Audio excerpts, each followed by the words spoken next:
What's up, guys? Steve Carswell here with Extreme Gardens. We got another video here for you today.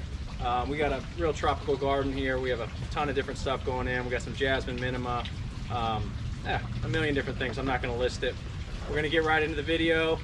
Hope you guys enjoy it. All right, guys, what we're going to do under this big shade tree here, you see the grass kind of thinning out a little bit. We're going to extend the jasmine minima all the way out, add a few more stepping stones for the walkway. Same thing on the other side. Check it out.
Day 2 here at the installation, the Tropical Paradise, aka the Jungle. Welcome to the Jungle. Guns N' Roses, the Jungle Book, Mowgli, Jumanji. They got a jungle in it. And anyway, here we are. We got tons of plants, a bunch more jasmine. As the day goes on, we'll kind of film different spots, go over all the plants. We got Wyatt out going to the nursery, getting more plants. It's going to be a pretty intense day of planting. Fingernails should be dirty, face should be sweaty, skeetily deedly, bing bang boom. Here we go, folks. Phase 2 will be loading up the next spots behind us in the back ends here. We're also focusing on our side here on this tree. We have a nice little garden here that we're gonna make a kind of irregular mixed-matched shade garden with various tropicals. We've even inserted some ferns into the tree. Those are bird's nest fern, it's Unitas. Got some Calathea rattlesnake.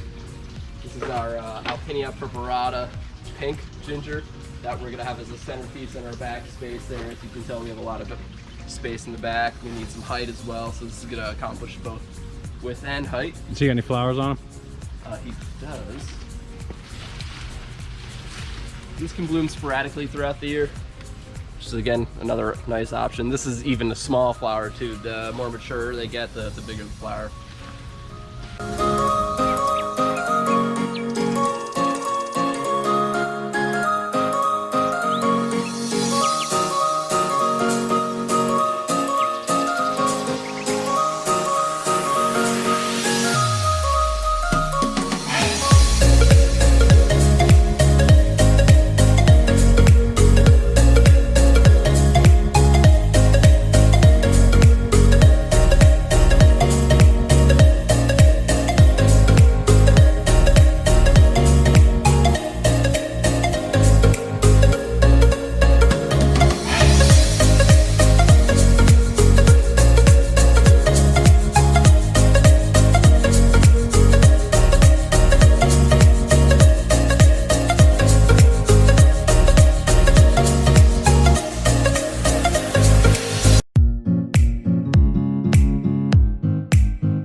Alright guys, that's it for today. We finished up the install.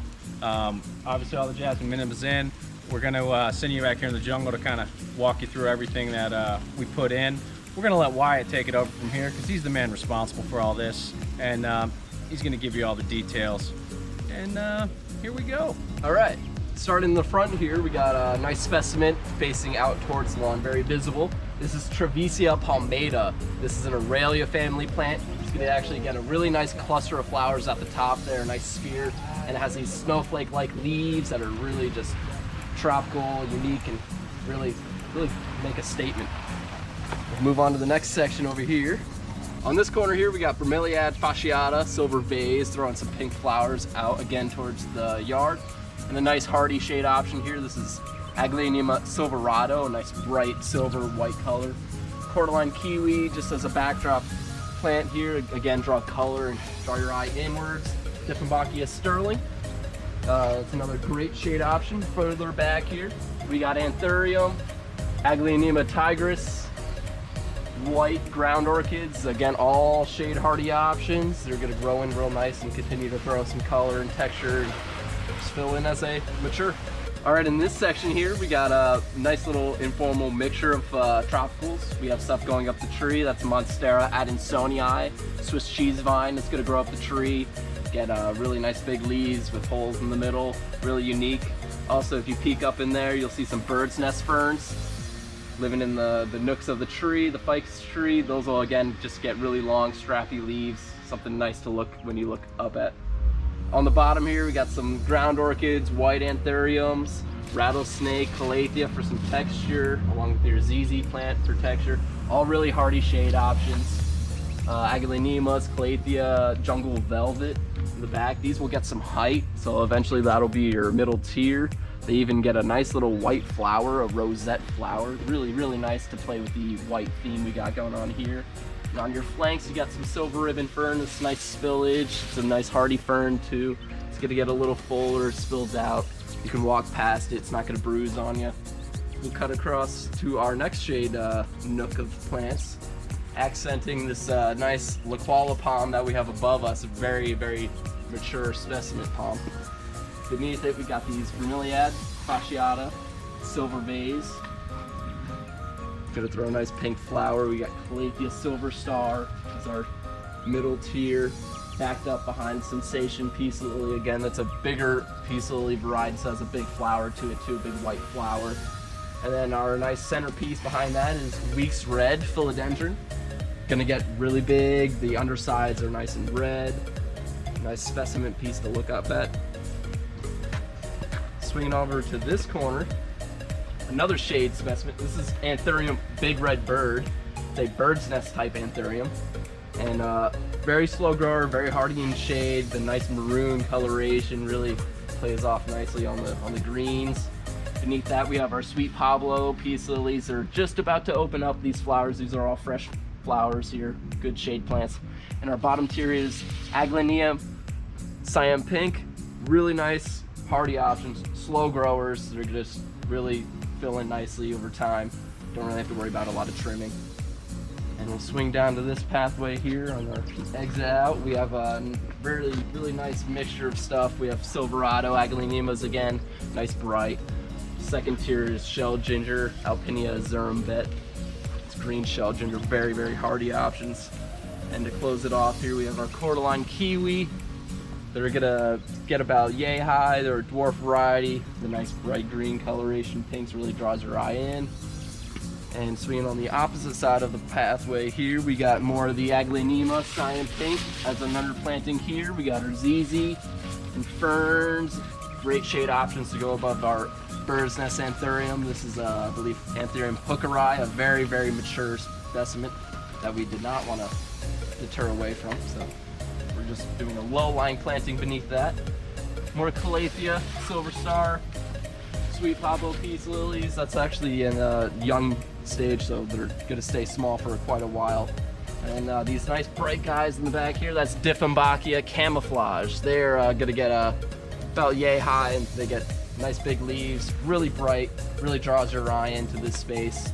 And as a backdrop, we just have some cast iron, aspidistra, some big mature monsteras, more shell gingers, and a few heliconias to throw into boot.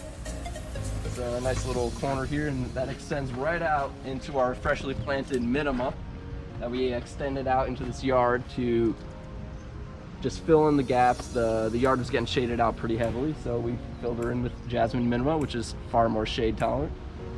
And then our final piece here is around our fountain. We did various fern plantings. These are Phlebodium blue star fern. They have a nice blue tint to them, have a fingery, nice kind of textured look. And in the backdrop around the base of the pond is parlor palm, Chamaedorea elegans. That's a dwarf shade palm, just again texture, filler, that adds a nice backdrop with the shell ginger above it. When the water spills out from the fountain, kind of adds a nice gloss to everything. In our corner here we have Dieffenbachia. Again, these are gonna get a little bit of height, so won't detract away from the fountain, but it will draw your eye in towards it. And silver ribbon fern as a border planting there. Again, just bringing the brightness and white coloration into the overall design. And that's what we have going on over here. Thanks for watching. Stay tuned, subscribe, and like this video. And if you like what we did here, you'll see plenty more to come.